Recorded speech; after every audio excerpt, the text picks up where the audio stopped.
pagkakaisip ay nagisnan ko ng problema, hanggang sa kasalukuyan lagi pang nakikita.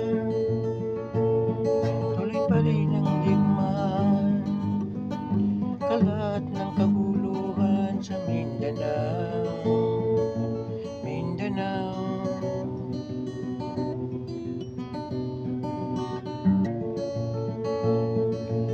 Mga mamamayan doon ay takot ng madarama, hindi malaman kung ano ang gagawin sa tuwi-tuwinay.